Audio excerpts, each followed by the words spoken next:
Assalamualaikum warahmatullahi wabarakatuh. Alhamdulillah, segala puji bagi Allah Subhanahu wa taala yang telah memberikan kita nikmat iman, Islam dan kesehatan, kesempatan untuk kembali menuntut ilmu. Salawat serta salam semoga selalu tercurah kepada junjungan kita Nabi Muhammad SAW beserta keluarga, sahabat dan seluruh umatnya hingga akhir zaman. Sahabat semuanya, semoga dimanapun berada selalu dalam lindungan Allah Subhanahu wa taala. Pada kesempatan kali ini kita akan menyimak sebuah kajian yang penuh hikmah dan pelajaran berharga untuk kehidupan kita sehari-hari. Sebelum kita mulai, jangan lupa untuk menekan tombol like, subscribe, dan share agar dakwah ini semakin luas manfaatnya dan menjadi amal jariah bagi kita semua. Mari kita simak bersama kajian berikut. Tidak ada setiap kita, entah kecil, entah besar, sengaja, terlupa, pasti mempunyai yang namanya khilaf dan salah. Allah Tuhan kita Tuhan yang ramah dan rahmah. Manusia, dosamu banyak, tapi ampunanku lebih banyak. Salahmu besar, rahmatku jauh lebih besar. Kau sujud di hadapanku, aku bangga melihatnya. Kau menangis di hadapanku, aku senyum melihatmu. Kau berjalan menujuku, aku berlari menyambutmu. Karena itu amalan yang sangat dianjurkan di bulan Muharram ini memperbanyak istighfar. Itu kalau istighfarnya Nabi Adam. Ada istighfarnya Nabi Yunus. Ibu kenal Nabi Yunus? Di mana kenalannya? Sok tahu. Nabi Yunus itu ketika berdakwah kepada kaumnya yang bandel, memberikan peringatan, kalau kalian tidak mau beriman akan turun azab. Kapan Yunus? Akan. Kenapa mesti akan? Sekarang aja kalau mau, saya tungguin. Kurang ajar betul ini umat. Akhirnya Nabi Nuh menghindar dengan perhitungan, kalau azab tidak turun saya sudah jauh. Meragukan janji Tuhan. Lalu naik kapal, dinaiki oleh Yunus, kapal mogok. Dicari siapa biang keroknya ini. Diundi, ternyata Yunus. Sampai 3 kali diundi. Dibuanglah Yunus ke dasar laut. Ditelan oleh ikan nun atas perintah Allah. Telan itu Yunus. Jangan pakai dikunyah, rusak urusan. Telan saja, simpan di perutmu. Dibawa oleh ikan nun ke dasar lautan. Itu yang oleh Quran dikatakan bertemulah 3 macam kegelapan. Zulumatun salas. Gelapnya tengah malam, gelapnya di dasar laut, gelapnya di dalam perut ikan. Itu namanya peteng. Mbahnya gelap. Di perut ikan itulah Nabi Nuh sadar akan kesalahannya, meragukan janji Allah, meragukan janji Allah. Ia sujud di dalam perut ikan itu, membaca la ilaha illa anta subhanaka inni kuntu. Itu istighfarnya Nabi Yunus. Dibacakan istighfar begitu, ikan sakit perut pak. Di dasar laut kemana mau cari apotik? Dia naik ke permukaan, memuntahkan isi perutnya. Nabi Yunus keluar dengan selamat. Itu pun terjadi pada hari ke-10 bulan Muharram. Istighfar intinya itu. Itu amalan utama bulan Muharram, memperbanyak istighfar. Allah selamatkan Nabi Nuh dari bahtera banjir yang luar biasa 10 Muharram. Allah selamatkan Nabi Ibrahim dari pembakaran Raja Namruz 10 Muharram. Setelah Nabi Ibrahim itu menghancurkan berhala-berhala, Abrahat pulang mau ibadah, lihat Tuhannya berantakan, marah besar. Siapa yang menghancurkan Tuhan-Tuhan kita ini? Ada yang lapor, kami lihat Ibrahim. Tangkap. Belum ada bukti, tangkap dulu yang penting, bukti belakangan. Tangkap. Wah, dikerahkanlah aparat, tangkap Nabi Ibrahim. Disidang langsung oleh Abrahat, oleh Namrus maksud saya. Ibrahim, kau yang menghancurkan berhala-berhala kami ini, Tuhan-Tuhan kami. Siapa bilang? Ada yang lapor. Saya dengar enggak semua berhala itu hancur. Ada yang paling besar, angkat tangan, saya lihat ada kampak di tangannya. Barangkali yang besar itu iseng tuh, yang kecil-kecil dikampakin. Tanya aja sama dia, kamu gila? Kenapa? Masa kami disuruh nanya berhala? Nggak bisa jawab. Nggak bisa jawab. Lah kenapa disembah? Lebih gila mana sih? Tahu nggak bisa jawab kenapa disembah? Kurang ajar kamu Ibrahim. Bakar, dibakar. Ketika Ibrahim dilempar ke kobaran api yang menggunung, Allah perintah api, ya naru kuni bardan wa salaman ala Ibrahim. Hai api, dinginlah sampean. Api Madura waktu itu, Pak. Hai api, dinginlah sampean, selamatkan Ibrahim. Api tunduk kepada perintah Allah. Ibrahim masuk ke kobaran api, selembar rambut pun tidak terbakar. Kenapa? Apinya tunduk kepada perintah Allah. Kenapa? Karena Ibrahim orang yang takut kepada Allah. Api tunduk kepada perintah Allah. Kalau kita baca ayat itu, masuk ke api, mateng. Sudah hadirin yang saya muliakan, oleh karena itu selamatnya Ibrahim dari pembakaran Raja Namrud itu pun pada 10 Muharram, Yaumul Asyura, hari ke-10 dari bulan Muharram. Imedia. Bapak Ibu hadirin hadirat yang saya cintai, sebagian kecil tentang Nabi Adam, Nabi Ibrahim dan Nabi Yunus, tapi saya belum menceritakan tentang Nabi Nuh tadi. Mengulang kaji.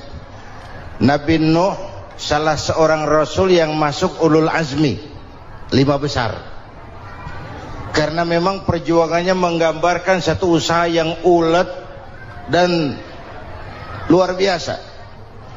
Beliau diberi umur 950 tahun, lalu berdakwah selama 900 tahun, sore, pagi, siang, malam, dapat pengikut tidak lebih 80 orang.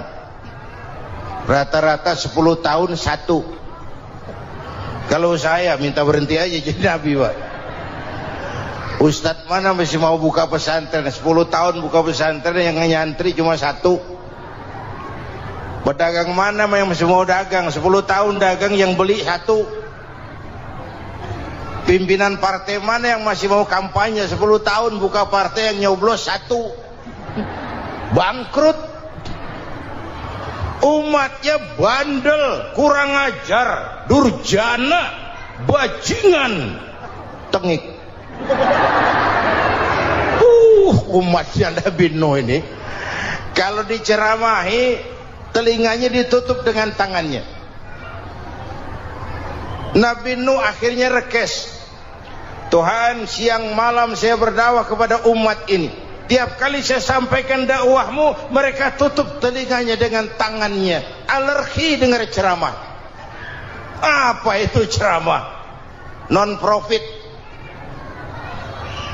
Saudara-saudara, jadi mau kamu gimana, Nuh? Sudah Tuhan, habiskan saja orang kafir. Nanti kalau punya anak, anaknya pun kafir lagi. Lebih baik bapak moyangnya sikat habis.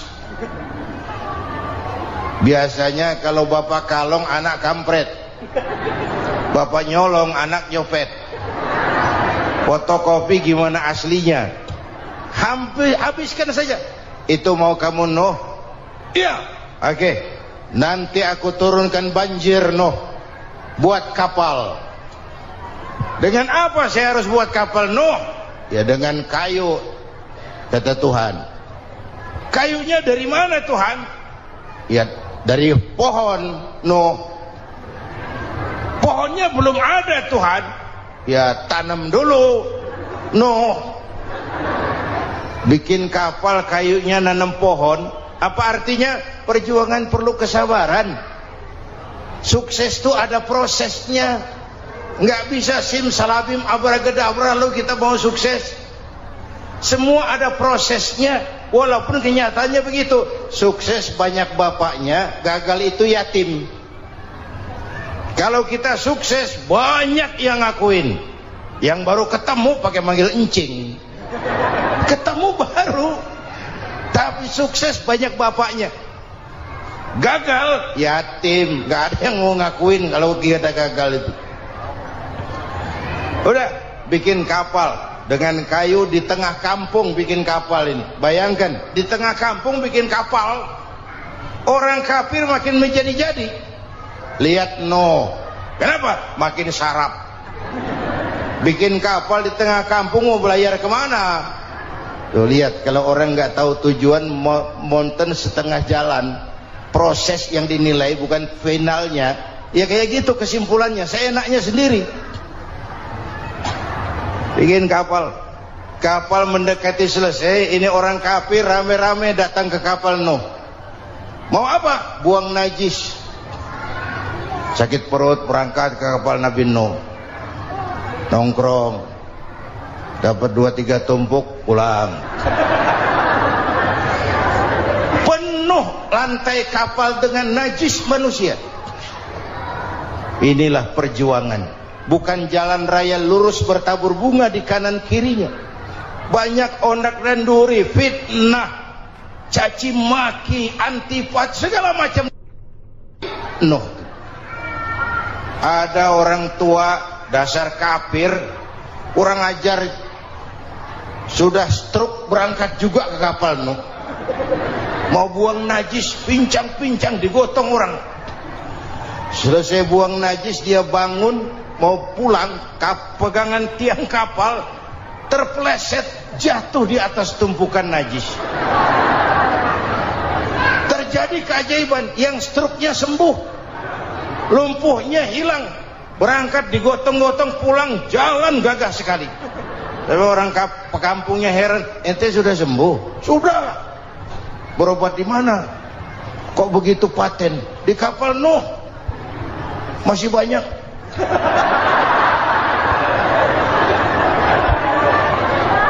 Yang berasa perlu obat bawa rantang. Ambil, bersih lagi geladak kapal itu. Sudah selesai Nuh? Selesai. Oke, kau orang yang beriman bersamamu, binatang serba sepasang, naik. Naik Nabi Nuh, naik orang beriman, naik binatang serba sepasang. Ini cikal bakal penyelamatan manusia, Pak. Naiklah orang beriman, sudah naik semua, Nabi Nuh kontrol. Ini contoh buat kita, kontrol. Sudah naik semua teman-teman, sudah.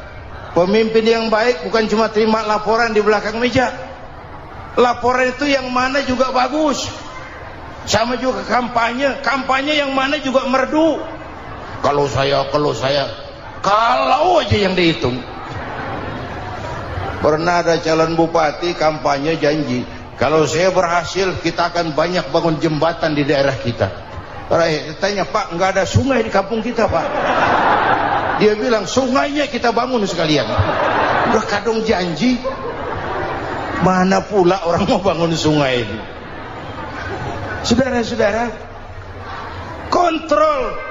Jangan cuma tunggu laporan di belakang meja, semua laporan bagus.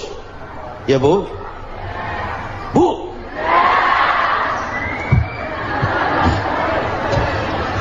Nabi Nuh kontrol. Sudah naik semua? Sudah Nuh. Pulan bin Pulan naik Nuh. Paimin bin Tukijo naik. Kami lihat naik. Ada orang Jawa juga, Kiai? Ada. Sudah kontrol. Kanan anak saya ikut nggak naik kapal? Kami tidak lihat itu Nuh. Kanan. Ini potret. Bapaknya aktif ke masjid, ibunya rajin ke majelis taklim, anaknya keleleran kemana-mana. Bukan di sini, di Prancis. Udah di sini insya Allah sama.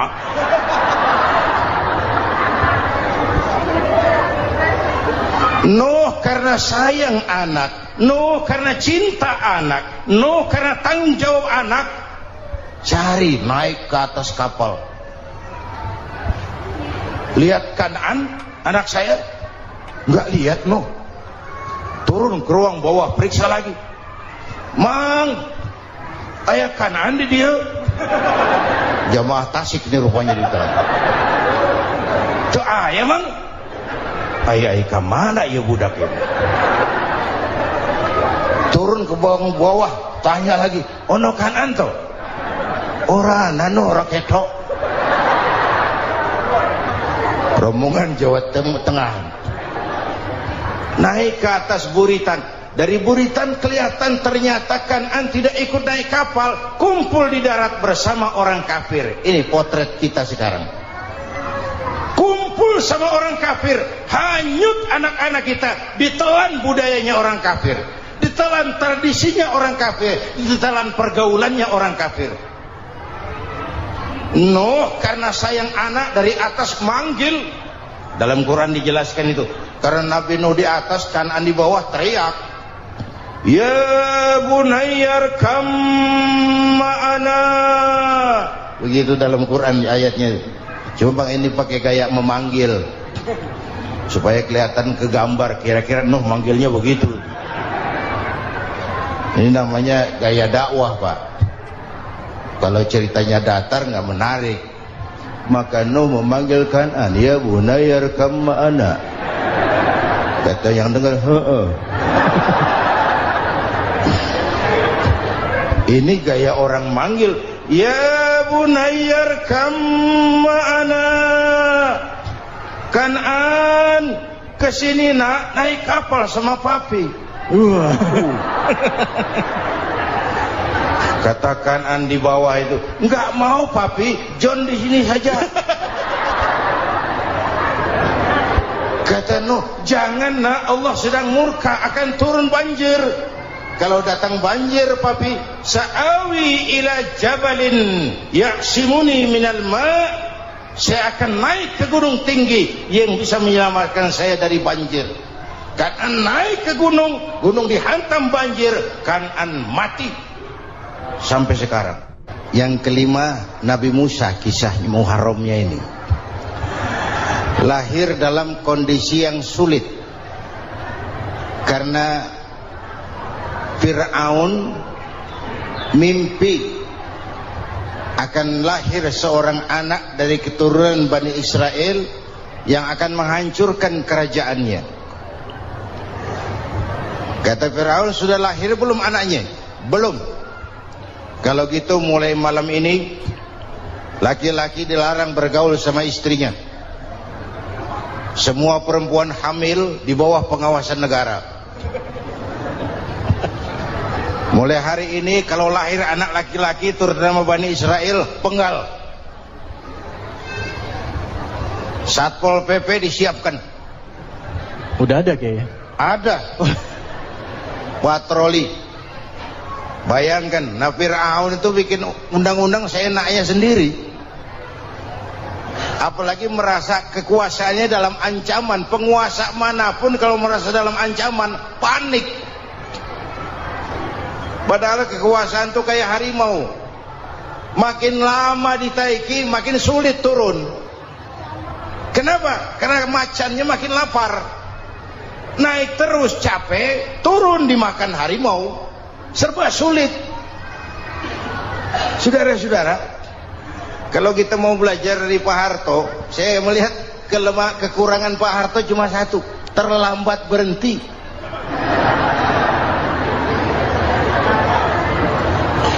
Terlambat berhenti. Di sekelilinginya banyak tukang jilat, tukang semir. Pak, kalau tidak ada bapak kami bagaimana, Pak?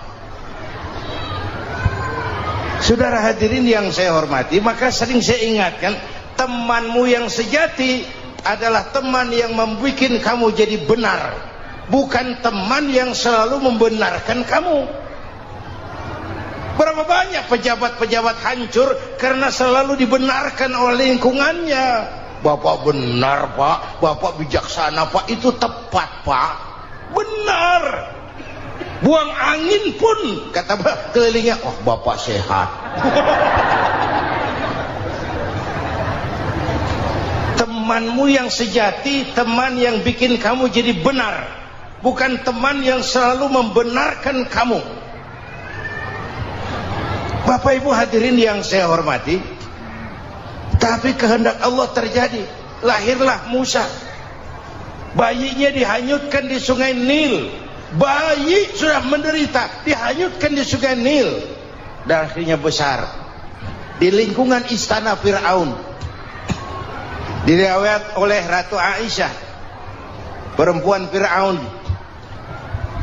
setelah mulai berjuang, terjadilah itu, Musa dan pengikutnya dikejar oleh Fir'aun. Sampai di tepi laut, Allah wahyukan, Musa, lempar tongkatmu ke laut. Dalam kondisi darurat, mukjizat tiada jalan. Kondisi darurat. Kalau tidak, mukjizat itu maunya Allah, bukan maunya Nabi. Nabi nggak kuasa, Allah yang mau. Tapi hidup Nabi bukan mukjizat, manusiawi. Tidak mentang-mentang ada mukjizat tongkat, tiap sulit main tongkat, nggak usah berjuang kalau begitu. Itu darurat menyelamatkan umat. Tongkat dilempar ke laut, laut terbelah. Laut terbelah. Itu secara visualnya bisa kita lihat dalam film The Ten Commandments. Udah nonton belum? Urusan nonton kalah sama Ustadz bagaimana sih? Ten Commandments, 10 firman Tuhan. Tekniknya bagus tuh. Bagaimana laut terbelah. Musa lewat, Fir'aun mengejar. Musa sampai di ujung sana, Fir'aun masih di sama tengah perjalanan. Laut nutup kembali. Laut menutup kembali, Fir'aun tenggelam, cengap-cengap di lautan. Begitu nafas sampai di tenggorokan, Fir'aun sambil cengap-cengap itu, amantu bi Rabbi Musa wa Harun. Duh, kalau begini mah saya juga percaya sama Tuhannya Musa. Malaikat maut jengkel, goblok loh, terlambat sekarang, ditenggelamin terus, modar.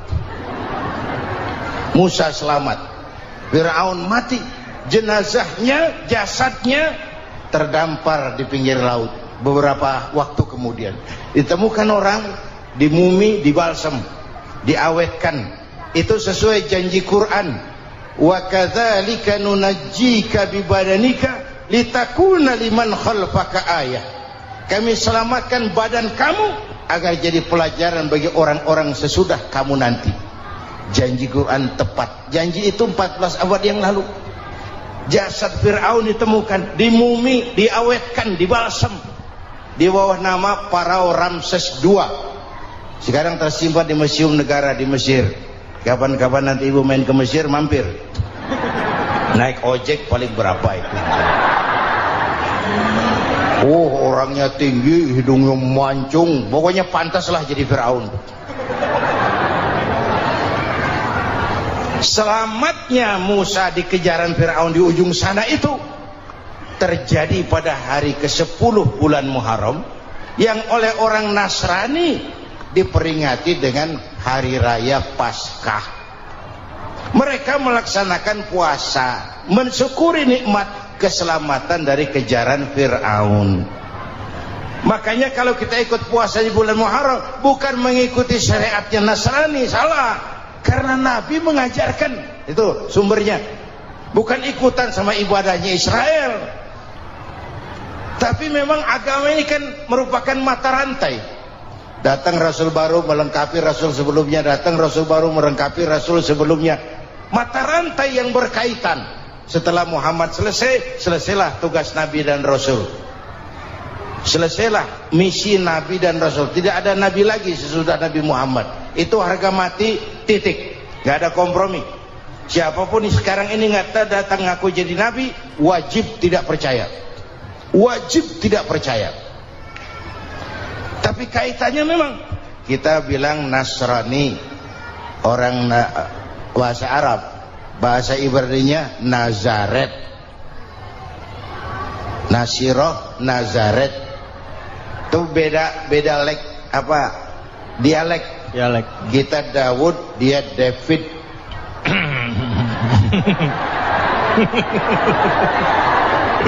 Ibrani. Kita Ali, dia Alek. Kita Sulaiman, dia Solomon.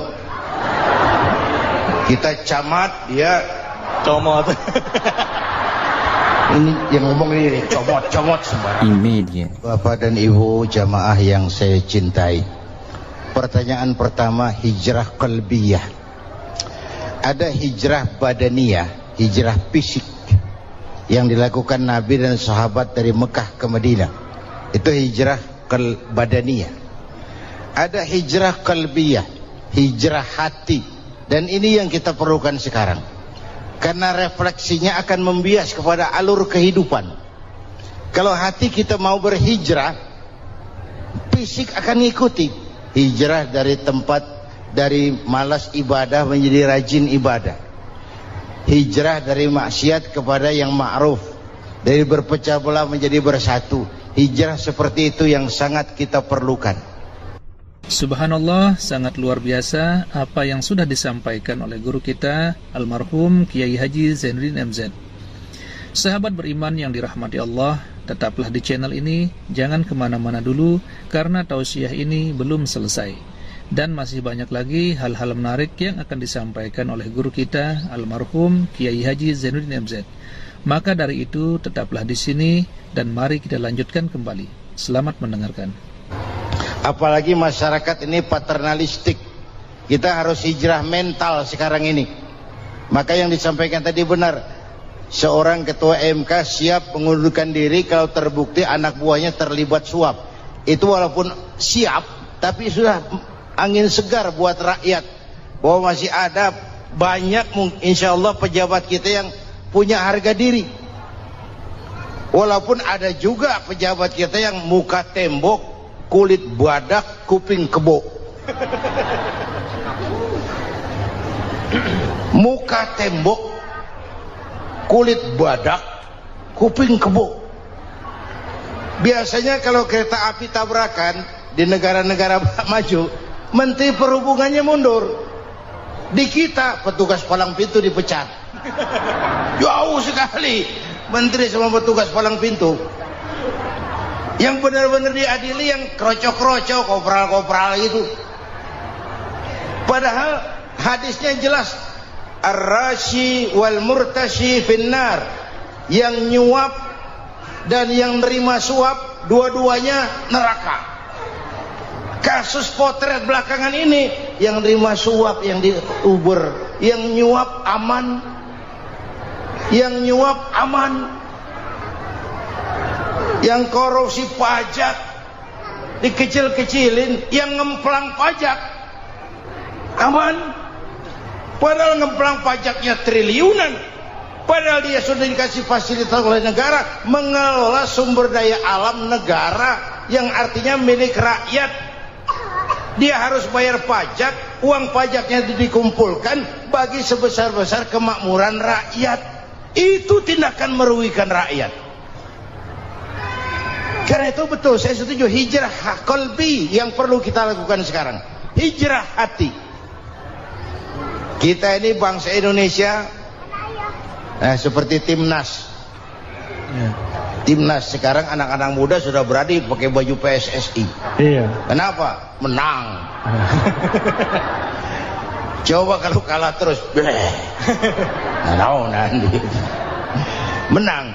Tapi bangsa Indonesia itu memang seperti timnas, namanya kesebelasan.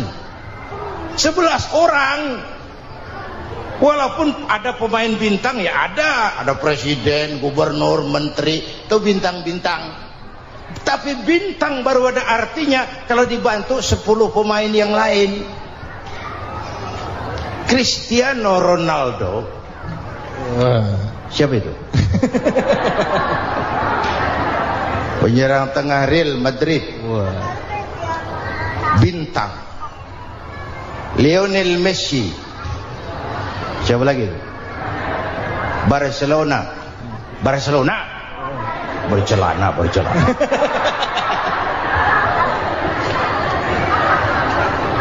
Michael Rooney, bintang Manchester United. Ronaldo baru bintang, Messi baru bintang kalau ada 10 pemain yang lain. Bagaimanapun hebatnya Cristiano Ronaldo, kalau sendirian lawan satu kesebelasan babak belur. Itulah kita, bangsa Indonesia. Kita satu kesebelasan, harus saling memperkuat.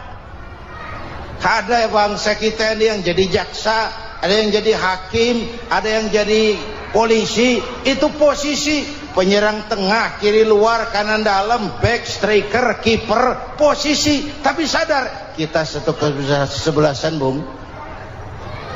Jangan bikin gol ke gawang sendiri.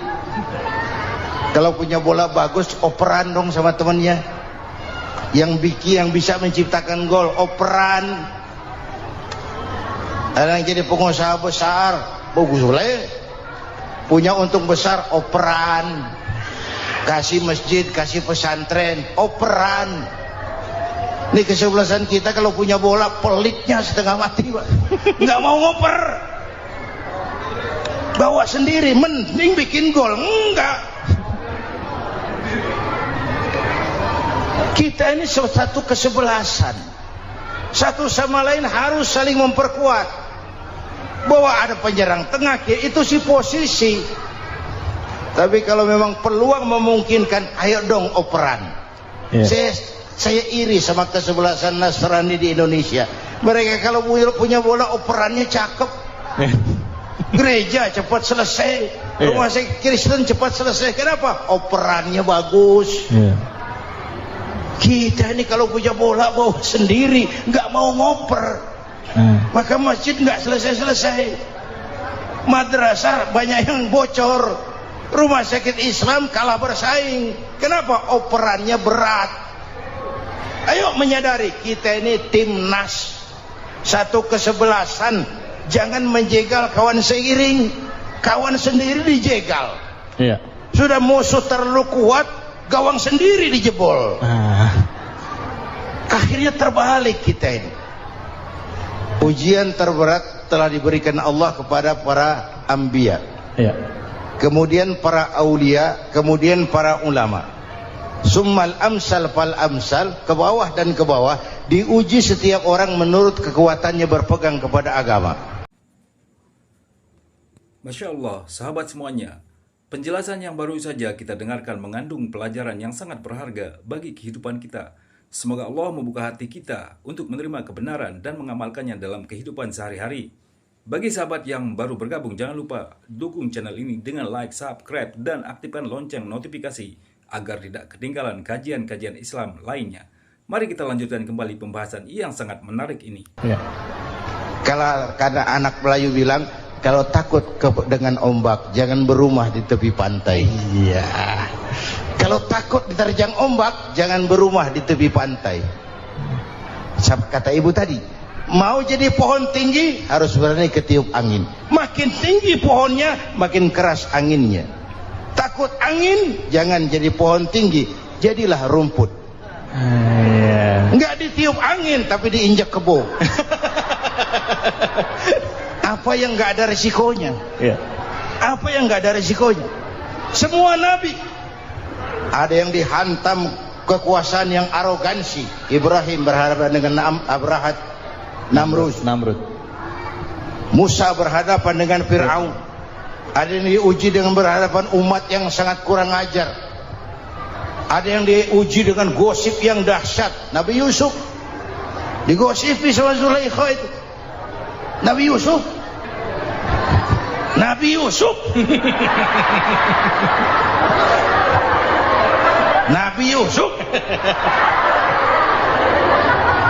Yang namanya gosip itu kan menyebarkan keburukan orang. Kalau benar saja hukumnya ghibah. Kalau salah hukumnya fitnah. Fitnah lebih bahaya dari pembunuhan. Benarnya ghibah, salahnya fitnah. Saudara hadirin yang saya hormati, jadi resiko itu biasa. Tidak ada yang tanpa resiko. Kalau takut ombak, jangan berumah di tepi pantai. Tinggal bagaimana kita menyikapinya. Kalau kita dewasa, ini bagian ibadah saya kurang. Mungkin karena dia omongin orang, tambah pahala saya. Mungkin karena dia omongin orang, tambah pahala saya. Maka saya ngadapi gosip, sepatah pun saya nggak ngomong. Saya cicing. Saya percaya masyarakat tuh punya filter. Amin. Insyaallah. Saya percaya Tuhan tuh nggak tidur. Kemudian melahirkan kita ke alam dunia ini, secara biologis bahan kita sama. Alhamdulillahirrabbilalamin. Itulah tadi tausiah yang sangat luar biasa yang sudah disampaikan oleh guru kita almarhum Kiai Haji Zainuddin MZ. Tentunya banyak sekali ilmu, hikmah dan manfaat yang bisa kita jadikan pelajaran dalam kehidupan kita sehari-hari. Sahabat beriman yang dimuliakan Allah, mari kita doakan guru kita, semoga beliau diampuni segala dosa-dosanya dan dilapangkan kuburnya. Amin ya rabbal alamin. Dan buat sahabat semua yang sudah setia menonton tausiah ini sampai selesai, saya ucapkan terima kasih banyak. Semoga Allah Subhanahu wa taala senantiasa selalu melimpahkan rahmat dan karunia-Nya kepada sahabatku semua. Selalu diberikan kesehatan, dimudahkan segala urusannya dan dilancarkan rezekinya. Amin ya rabbal alamin. Sahabat beriman yang dimuliakan Allah, demikian yang dapat saya bagikan, kurang lebihnya mohon maaf. Wabillahi taufiq wal hidayah, wa ridha wal inayah. Wassalamualaikum warahmatullahi wabarakatuh. Setelah kita mendengarkan kajian yang sangat luar biasa dari guru kita Al-Maghfurullah Kiai Haji Zainuddin MZ, sekarang mari kita lanjutkan aktivitas kita masing-masing. Semoga sahabat semua selalu diberikan kelancaran, diberikan kesehatan dan dimudahkan segala urusannya. Amin ya rabbal alamin. Demikian yang dapat saya bagikan, kurang lebihnya mohon maaf. Sampai bertemu lagi di kajian-kajian berikutnya. Salam sukses selalu. Assalamualaikum warahmatullahi wabarakatuh.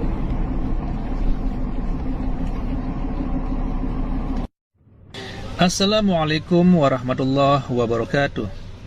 Alhamdulillahirabbil alamin, wassalatu wassalamu ala asyrafil anbiya'i wal mursalin sayyidina Muhammadin wa ala alihi wa sahbihi ajma'in, amma ba'du. Sahabat beriman yang dimuliakan Allah, alhamdulillah kita bertemu lagi di channel ini. Doa dan harapan saya, semoga sahabatku semua selalu diberikan kesehatan, dimudahkan segala urusannya dan dilancarkan rezekinya. Amin ya rabbal alamin. Pada kesempatan yang berbahagia ini, saya mengajak sahabatku semua untuk mendengarkan tausiah yang sangat luar biasa dari guru kita almarhum Kiai Haji Zainuddin MZ. Tentunya banyak sekali ilmu dan manfaat yang bisa kita jadikan pelajaran dalam kehidupan kita sehari-hari. Berikut ini mari kita simak bersama isi tausiah dari guru kita almarhum Kiai Haji Zainuddin MZ. Selamat mendengarkan. Adam itu bapak moyang kita. Dosanya satu, makan buah khuldi, dikeluarkan dari surga. Kita dosanya banyak, kepengen masuk, nggak nyambung. Hai Adam, dari tidak ada kamu saya adakan. Saya perintahkan tinggal di surga. Merasa sepi sendirian, saya ciptakan Siti Hawa supaya kamu tenang.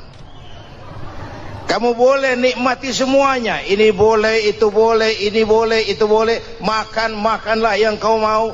Minum, minumlah yang kau suka. Pakai, pakailah yang kau senang. Satu yang saya minta, jangan dekati pohon khuldi. Itu kau tidak sanggup, keluar. Diusir dari surga. Sujud Nabi Adam. Kata riwayat 40 tahun sujud membaca Rabbana zalamna anfusana wa illam taghfir lana wa tarhamna lanakunanna minal. Itu namanya istighfarnya Nabi Adam. Istighfar itu kan mengucapkan astagfirullah, basmalah, membaca bismillah. Jangan kayak teman saya disuruh banyak-banyak baca istighfar, benar-benar dia baca istighfar, istighfar, istighfar. Bukan itu maksudnya. Nah, maka salah satu amalan yang sangat dianjurkan di bulan Muharram ini memperbanyak istighfar. Tidak ada orangnya yang tidak. Ayo jujur, ini yang kumpul di sini semua, ada nggak yang nggak punya dosa? Yang merasa nggak punya dosa, ayo ke depan. Ada? Tidak ada, setiap kita entah kecil entah besar, sengaja terlupa, pasti mempunyai yang namanya khilaf dan salah. Dan Allah Tuhan kita bukan Tuhan pendendam. Allah Tuhan kita Tuhan yang ramah dan rahmah. Manusia, dosamu banyak tapi ampunanku lebih banyak. Salahmu besar, rahmatku jauh lebih besar.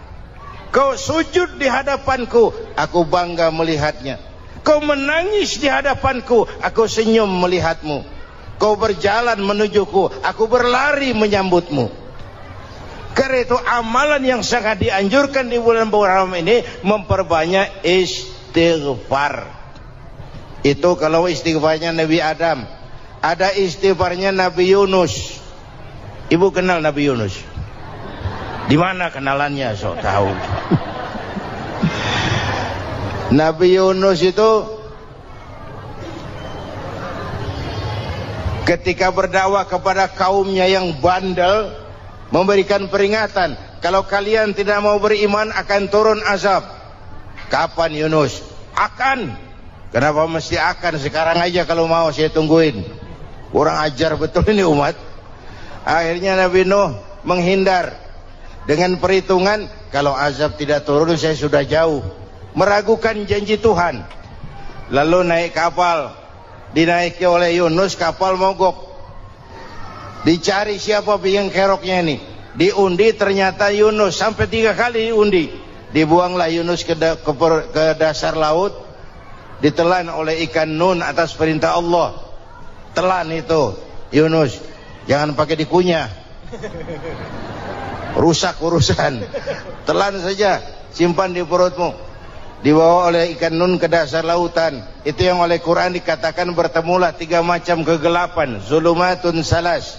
Gelapnya tengah malam, gelapnya di dasar laut, gelapnya di dalam perut ikan. Itu namanya peteng. Mbahnya gelap. Di perut ikan itulah Nabi Nuh sadar akan kesalahannya, meragukan janji Allah, meragukan janji Allah. Ia sujud di dalam perut ikan itu, membaca la ilaha illa anta subhanaka inni kuntu. Itu istighfarnya Nabi Yunus. Dibacakan istighfar begitu, ikan sakit perut pak. Di dasar laut kemana mau cari apotik? Dia naik ke permukaan, memuntahkan isi perutnya. Nabi Yunus keluar dengan selamat. Itu pun terjadi pada hari ke-10 bulan Muharram. Istighfar intinya itu. Itu amalan utama bulan Muharram, memperbanyak istighfar. Allah selamatkan Nabi Nuh dari bahtera banjir yang luar biasa 10 Muharram. Allah selamatkan Nabi Ibrahim dari pembakaran Raja Namrus 10 Muharram. Setelah Nabi Ibrahim itu menghancurkan berhala-berhala, Abrahat pulang mau ibadah, lihat Tuhannya berantakan, marah besar. Siapa yang menghancurkan Tuhan-Tuhan kita ini? Ada yang lapor, kami lihat Ibrahim. Tangkap. Belum ada bukti, tangkap dulu yang penting. Bukti belakangan. Tangkap. Wah, dikerahkanlah aparat. Tangkap Nabi Ibrahim. Disidang langsung oleh Abrahat, oleh Namrus maksud saya. Ibrahim, kau yang menghancurkan berhala-berhala kami ini, Tuhan-Tuhan kami. Siapa bilang? Ada yang lapor. Saya dengar enggak semua berhala itu hancur. Ada yang paling besar, angkat tangan, saya lihat ada kampak di tangannya. Barangkali yang besar itu iseng tuh, yang kecil-kecil dikampakin. Tanya aja sama dia, kamu gila? Kenapa? Masa kami disuruh nanya berhala? Gak bisa jawab. Gak bisa jawab. Lah kenapa disembah? Lebih gila mana sih? Tahu gak bisa jawab kenapa disembah? Kurang ajar kamu Ibrahim. Bakar. Dibakar. Ketika Ibrahim dilempar ke kobaran api yang menggunung, Allah perintah api, ya naru kuni bardan wa salaman ala Ibrahim. Hai api, dinginlah sampean. Api Madura waktu itu Pak. Hai api, dinginlah sampean, selamatkan Ibrahim. Api tunduk kepada perintah Allah. Ibrahim masuk ke kobaran api, selembar rambut pun tidak terbakar. Kenapa? Apinya tunduk kepada perintah Allah. Kenapa? Karena Ibrahim orang yang takut kepada Allah. Api tunduk kepada perintah Allah. Kalau kita baca ayat itu, masuk ke api, mateng. Sudah hadirin yang saya muliakan, oleh karena itu selamatnya Ibrahim dari pembakaran Raja Namrud itu pun pada 10 Muharram, Yaumul Asyura, hari ke-10 dari bulan Muharram. Imedia. Bapak Ibu hadirin hadirat yang saya cintai, sebagian kecil tentang Nabi Adam, Nabi Ibrahim dan Nabi Yunus, tapi saya belum menceritakan tentang Nabi Nuh tadi. Mengulang kaji. Nabi Nuh salah seorang rasul yang masuk ulul azmi 5 besar, karena memang perjuangannya menggambarkan satu usaha yang ulet dan luar biasa. Beliau diberi umur 950 tahun, lalu berdakwah selama 900 tahun, sore, pagi, siang, malam, dapat pengikut tidak lebih 80 orang. Rata-rata 10 tahun satu. Kalau saya minta berhenti aja jadi nabi, Pak. Ustadz mana masih mau buka pesantren? 10 tahun buka pesantren, yang nyantri cuma satu. Pedagang mana yang masih mau dagang? 10 tahun dagang, yang beli satu. Pimpinan partai mana yang masih mau kampanye? 10 tahun buka partai, yang nyoblos satu. Bangkrut. Umatnya bandel, kurang ajar, durjana, bajingan, tengik. Umatnya Nabi Nuh ini kalau diceramahi, telinganya ditutup dengan tangannya. Nabi Nuh akhirnya rekes, Tuhan, siang malam saya berdakwah kepada umat ini. Tiap kali saya sampaikan dakwahmu, mereka tutup telinganya dengan tangannya. Alergi dengar ceramah. Apa itu ceramah? Non profit. Saudara-saudara, jadi mau kamu gimana, Nuh? Sudah Tuhan, habiskan saja orang kafir. Nanti kalau punya anak, anaknya pun kafir lagi. Lebih baik bapak moyangnya sikat habis. Biasanya kalau bapak kalong, anak kampret. Bapak nyolong, anak nyopet. Fotokopi gimana aslinya? Hampir habiskan saja. Itu mau kamu, Nuh? Iya. Oke. Nanti aku turunkan banjir, Nuh. Buat kapal. Dengan apa saya harus buat kapal, Nuh? Ya dengan kayu, kata Tuhan. Kayunya dari mana, Tuhan? Ya dari pohon, Nuh. Pohonnya belum ada, Tuhan. Ya tanam dulu, Nuh. Bikin kapal, kayunya nanam pohon. Apa artinya? Perjuangan perlu kesabaran. Sukses itu ada prosesnya. Nggak bisa simsalabim abracadabra lalu kita mau sukses. Semua ada prosesnya. Walaupun kenyataannya begitu, sukses banyak bapaknya, gagal itu yatim. Kalau kita sukses, banyak yang ngakuin. Yang baru ketemu pakai manggil encing. Ketemu baru, tapi sukses banyak bapaknya. Gagal, yatim, gak ada yang mau ngakuin kalau kita gagal itu. Udah, bikin kapal. Dengan kayu di tengah kampung bikin kapal ini. Bayangkan, di tengah kampung bikin kapal. Orang kafir makin menjadi-jadi. Lihat Nuh. Kenapa? Makin sarap. Bikin kapal di tengah kampung, mau belayar kemana? Tuh lihat, kalau orang nggak tahu tujuan, mountain setengah jalan. Proses yang dinilai bukan finalnya. Ya kayak gitu kesimpulannya. Saya enaknya sendiri. Bikin kapal. Kapal mendekati selesai, ini orang kafir rame-rame datang ke kapal Nuh. Mau apa? Buang najis. Sakit perut, berangkat ke kapal Nabi Nuh. Nongkrong. dapat 2-3 tumpuk, pulang. Penuh lantai kapal dengan najis manusia. Inilah perjuangan, bukan jalan raya lurus bertabur bunga di kanan kirinya. Banyak ondak dan duri, fitnah, caci maki, antipat, segala macam. Nuh. Ada orang tua dasar kafir, kurang ajar, sudah stroke berangkat juga ke kapal Nuh. Mau buang najis, pincang-pincang digotong orang. Selesai buang najis, dia bangun mau pulang, pegangan tiang kapal terpeleset, jatuh di atas tumpukan najis. Terjadi keajaiban, yang stroke-nya sembuh, lumpuhnya hilang, berangkat digotong-gotong pulang, jalan gagah sekali. Tapi orang kampungnya heran, ente sudah sembuh? Sudah. Berobat di mana? Kok begitu paten? Di kapal Nuh. Masih banyak.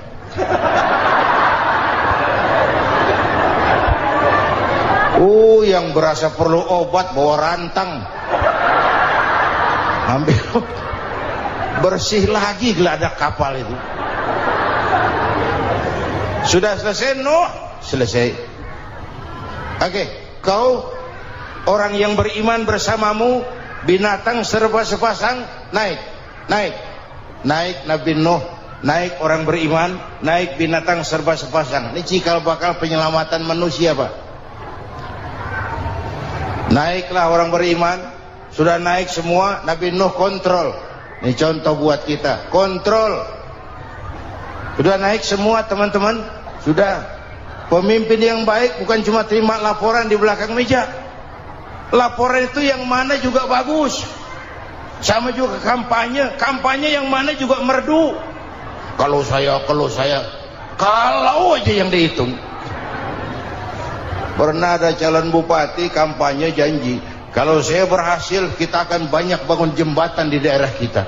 Orang tanya, Pak, nggak ada sungai di kampung kita, Pak. Dia bilang, sungainya kita bangun sekalian. Udah kadung janji, mana pula orang mau bangun sungai ini. Saudara-saudara, kontrol. Jangan cuma tunggu laporan di belakang meja, semua laporan bagus. Ya Bu? Bu?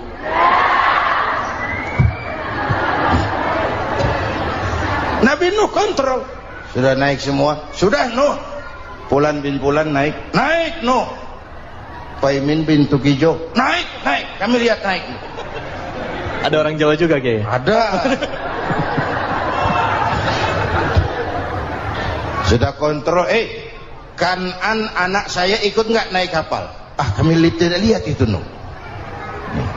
Kanan. Ini potret. Bapaknya aktif ke masjid, ibunya rajin ke majelis taklim, anaknya keleleran kemana-mana. Bukan di sini, di Prancis. Udah di sini insya Allah sama.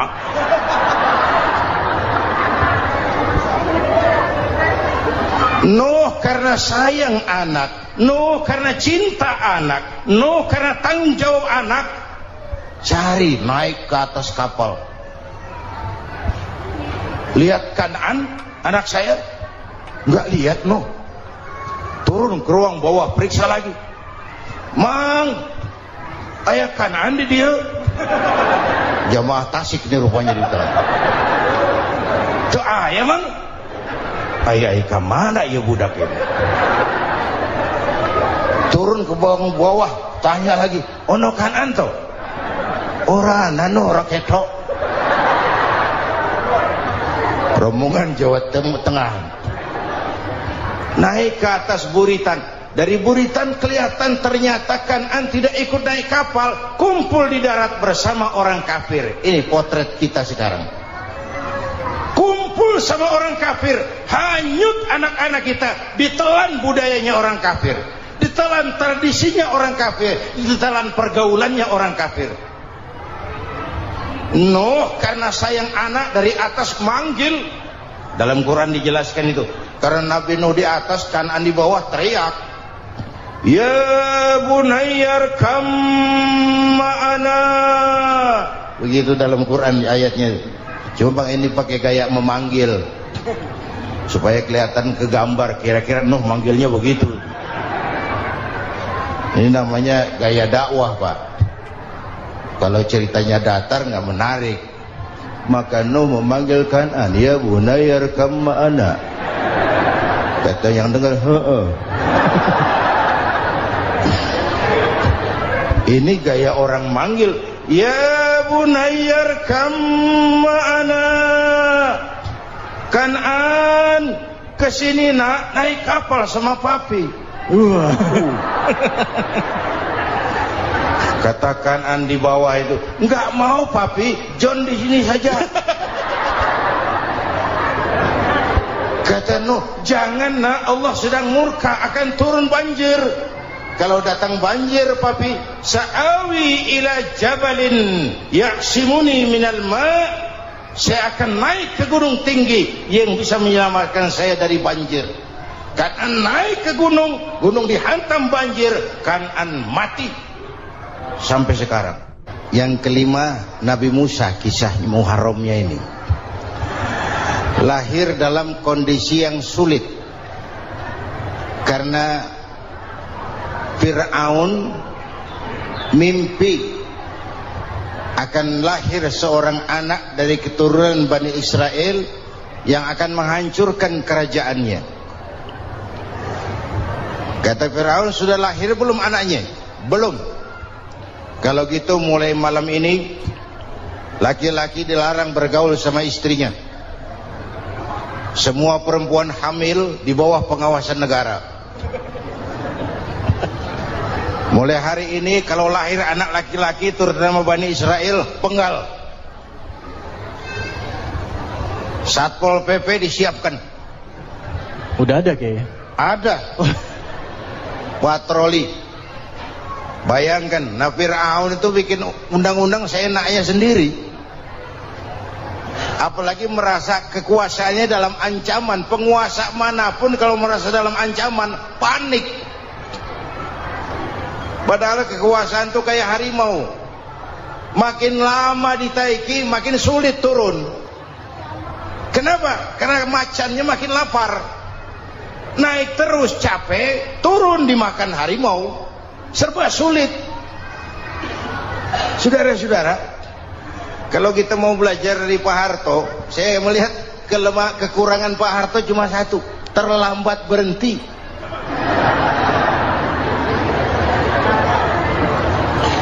Terlambat berhenti.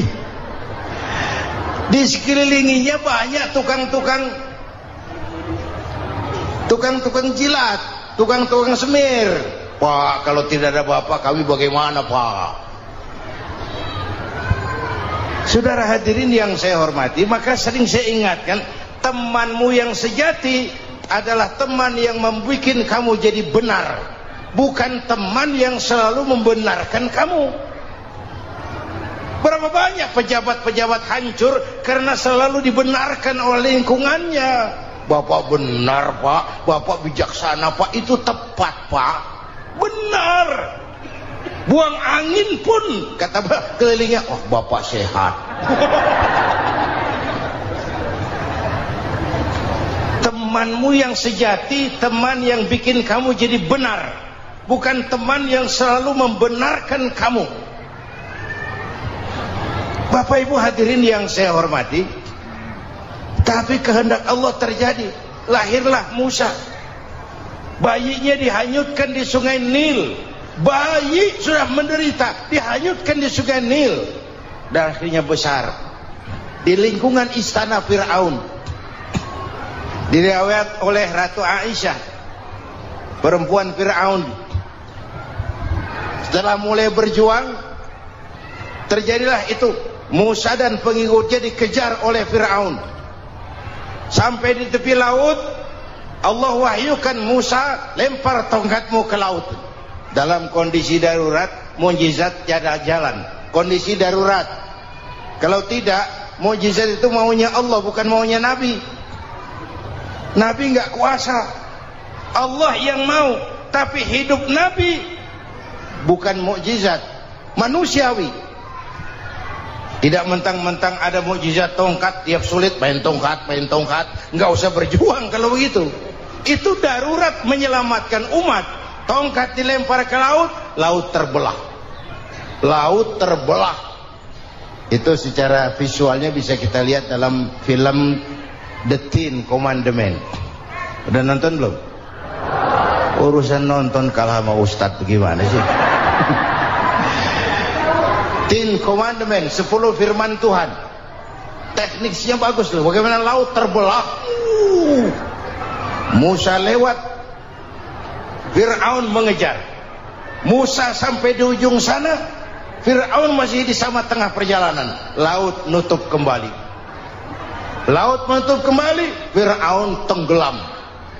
Cengap-cengap di lautan. Begitu nafas sampai di tenggorokan, Fir'aun sambil cengap-cengap itu, amantu bi Rabbi Musa wa Harun. Duh, kalau begini mah saya juga percaya sama Tuhannya Musa. Malaikat maut jengkel, goblok loh, terlambat sekarang, ditenggelamin terus, modar. Musa selamat, Fir'aun mati, jenazahnya, jasadnya terdampar di pinggir laut. Beberapa waktu kemudian ditemukan orang, dimumi, dibalsem, diawetkan. Itu sesuai janji Quran. Wa kadzalika nunajjika bi badanika litakuna liman khalfaka ayah. Kami selamatkan badan kamu agar jadi pelajaran bagi orang-orang sesudah kamu nanti. Janji Quran tepat. Janji itu 14 abad yang lalu. Jasad Fir'aun ditemukan, dimumi, diawetkan, dibalsem di bawah nama Pharao Ramses II. Sekarang tersimpan di Museum Negara di Mesir. Kapan-kapan nanti ibu main ke Mesir, mampir. Naik ojek paling berapa itu? Oh, orangnya tinggi, hidungnya mancung, pokoknya pantaslah jadi Fir'aun. Selamatnya Musa di kejaran Fir'aun di ujung sana itu terjadi pada hari ke-10 bulan Muharram, yang oleh orang Nasrani diperingati dengan hari raya Paskah. Mereka melaksanakan puasa, mensyukuri nikmat keselamatan dari kejaran Fir'aun. Makanya kalau kita ikut puasa di bulan Muharram, bukan mengikuti syariatnya Nasrani, salah. Karena Nabi mengajarkan, itu sumbernya. Bukan ikutan sama ibadahnya Israel. Tapi memang agama ini kan merupakan mata rantai. Datang Rasul baru melengkapi Rasul sebelumnya, datang Rasul baru melengkapi Rasul sebelumnya. Mata rantai yang berkaitan. Setelah Muhammad selesai, selesailah tugas Nabi dan Rasul. Selesailah misi Nabi dan Rasul. Tidak ada Nabi lagi sesudah Nabi Muhammad. Itu harga mati, titik. Gak ada kompromi. Siapapun sekarang ini nggak datang ngaku jadi Nabi, wajib tidak percaya. Wajib tidak percaya.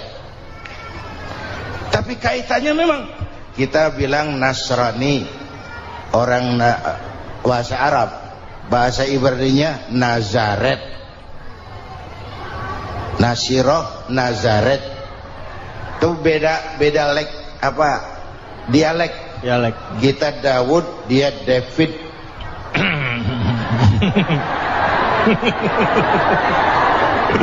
Ibrani. Kita Ali, dia Alek. Kita Sulaiman, dia Solomon.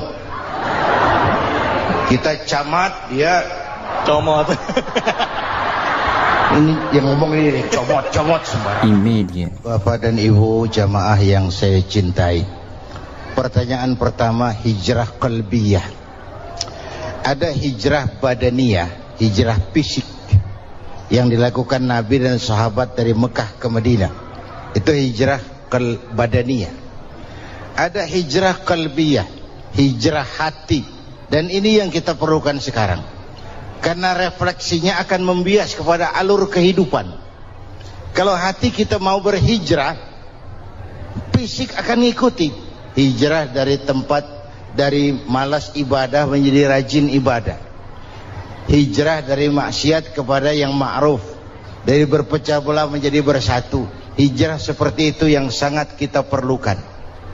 Subhanallah, sangat luar biasa apa yang sudah disampaikan oleh guru kita almarhum Kiai Haji Zainuddin MZ.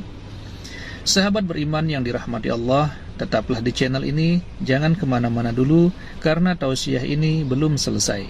Dan masih banyak lagi hal-hal menarik yang akan disampaikan oleh guru kita almarhum Kiai Haji Zainuddin MZ. Maka dari itu tetaplah di sini dan mari kita lanjutkan kembali. Selamat mendengarkan. Apalagi masyarakat ini paternalistik. Kita harus hijrah mental sekarang ini. Maka yang disampaikan tadi benar. Seorang ketua MK siap mengundurkan diri kalau terbukti anak buahnya terlibat suap. Itu walaupun siap, tapi sudah angin segar buat rakyat. Bahwa masih ada banyak insya Allah pejabat kita yang punya harga diri. Walaupun ada juga pejabat kita yang muka tembok, kulit badak, kuping kebo. Muka tembok, kulit badak, kuping kebo. Biasanya kalau kereta api tabrakan di negara-negara maju, menteri perhubungannya mundur. Di kita petugas palang pintu dipecat. Jauh sekali menteri sama petugas palang pintu. Yang benar-benar diadili yang krocok-krocok, kopral-kopral gitu. Padahal hadisnya jelas, ar-rashi wal murtashi finnar. Yang nyuap dan yang nerima suap dua-duanya neraka. Kasus potret belakangan ini, yang nerima suap yang diuber, yang nyuap aman. Yang nyuap aman, yang korupsi pajak dikecil-kecilin, yang ngemplang pajak aman. Padahal ngemplang pajaknya triliunan, padahal dia sudah dikasih fasilitas oleh negara mengelola sumber daya alam negara yang artinya milik rakyat. Dia harus bayar pajak, uang pajaknya dikumpulkan bagi sebesar-besar kemakmuran rakyat. Itu tindakan merugikan rakyat. Karena itu betul, saya setuju, hijrah qalbi yang perlu kita lakukan sekarang. Hijrah hati. Kita ini bangsa Indonesia, seperti timnas. Timnas sekarang anak-anak muda sudah berani pakai baju PSSI. Iya. Kenapa? Menang. Coba kalau kalah terus, nanti menang. Tapi bangsa Indonesia itu memang seperti timnas, namanya kesebelasan. 11 orang. Walaupun ada pemain bintang, ya ada presiden, gubernur, menteri, itu bintang-bintang. Tapi bintang baru ada artinya kalau dibantu 10 pemain yang lain. Cristiano Ronaldo, siapa itu? Penyerang tengah Real Madrid, bintang. Lionel Messi, siapa lagi? Barcelona, bercelana.